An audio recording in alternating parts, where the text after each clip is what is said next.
All right, let's dive into a question that's probably on your mind, maybe even keeping you up at night. How in the world do you build a career that AI can't just take over? Today, we're going to break down 5 core human skills that technology, no matter how smart it gets, just can't replicate. You ever get that feeling like the ground is just constantly shifting under your feet at work? That the skills you worked so hard to learn might have a shorter shelf life than a gallon of milk? Well, you're not imagining it. It's a real pressing concern for pretty much everyone right now. And just look at this timeline. I mean, it lays it out pretty clearly. Back in the 2010s, a professional skill was solid for, 5, maybe 7 years. Now, we're lucky if it lasts 2 or 3. And the projection for the next decade is kind of shocking. We're talking 6 to 12 months for some skills. This is exactly why the old ways of thinking about our careers are completely broken. So here's the big mindset shift we all need to make. This is not about trying to run faster than a machine. That is a race you would lose every single time. The real game, the only game, is to completely redefine where your value comes from. It's about shifting from just doing tasks to creating value in ways that are uniquely, deeply human. And this quote from John Ricketts, man, it just nails it. The old idea of learn a skill, get a job, coast is completely gone. It's dead. The new rule is constant, continuous value creation. We have to wake up every day and ask, how am I adding value today that I wasn't adding yesterday? Honestly, it's the only way forward.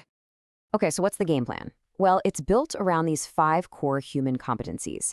And listen, these are not just skills you can list on a resume, like proficient in Excel. These are much deeper abilities that allow you to direct technology instead of being directed by it. Let's start with number 1. First up, we have purpose and context architecture. This is the ultimate big picture skill. It's not about how to do the work, it's about defining why the work even matters in the first place. So what does that actually look like?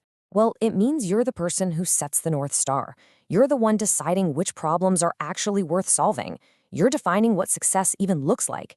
And you understand all the messy human stuff, the company culture, the office politics, the market dynamics that surrounds any real project. And this comparison just makes it so clear why an AI can't do this. Look, an AI is an incredible optimizer. You give it a goal, it'll find the most efficient path there, no question.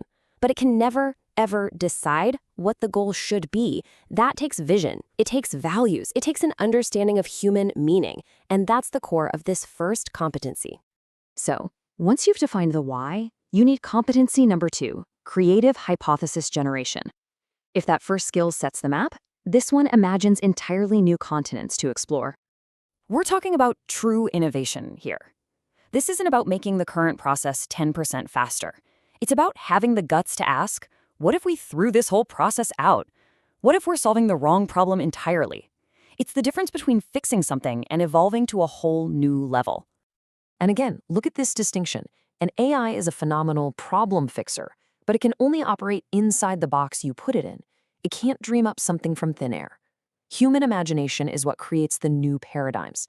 We basically invent a whole new playground, and then we let the AI help us play in it as efficiently as possible. Okay, so you've got a bold vision and a creative new idea. Awesome, but does anyone actually care?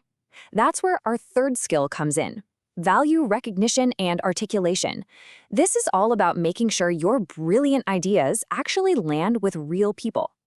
And this one is so important. We can all get caught up in being busy, right? But are we actually creating value?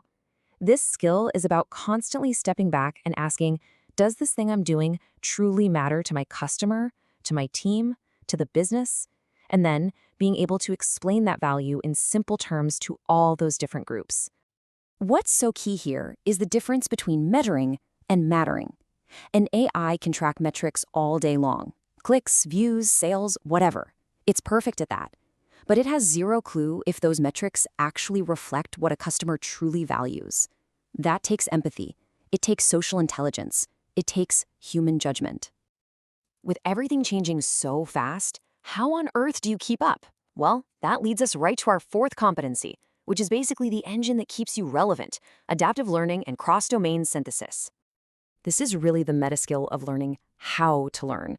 It's about having a relentless curiosity. But more than that, it's about being able to connect the dots between completely different fields. It's seeing how an idea from biology could solve a marketing problem, or how a concept from ancient philosophy could inform your leadership style. You become an idea connector. Think about it. AI learning is incredibly narrow. An AI that's a grandmaster at chess can't use that knowledge to give you good business advice. But we humans, we can take a principle we learned from, say, cooking and apply it to project management. We don't just see patterns, we understand the meaning behind them. That's what allows for true synthesis. And that brings us to our fifth and final competency, which is where all these big ideas meet the messy, complicated real world. It's called critical constraint thinking. You know, an AI could spit out 1,000 theoretically perfect solutions, but which ones are actually possible? This skill is all about human judgment. It's about knowing when a solution is good enough for now. It's navigating real-world limits like budgets, deadlines, and yeah, even difficult personalities. It's about making those tough trade-off calls. And this right here, this is the moat that AI just can't cross. An AI doesn't understand office politics. It can't weigh an ethical dilemma against a quarterly profit target. Making those incredibly complex, value-based trade-offs is, and probably always will be, a fundamentally human job. Okay, so these 5 skills sound great in theory, but let's make it real. Let's see how they all snap together like puzzle pieces in a real-world scenario. Let's say we're deploying a new AI tool in a hospital. See how it works? You start with purpose. The goal isn't just use AI, it's to help patients and stop doctors from burning out. Then comes the creative hypothesis. Let's make the AI an assistant, not a scary replacement. From there, you have to articulate the value differently to doctors, patients, and the hospital board. That takes adaptive learning, blending deep clinical knowledge with tech know-how. And finally, you have to navigate the very real constraints, like HIPAA privacy laws, and, crucially, building trust with the staff. All 5 skills working in concert.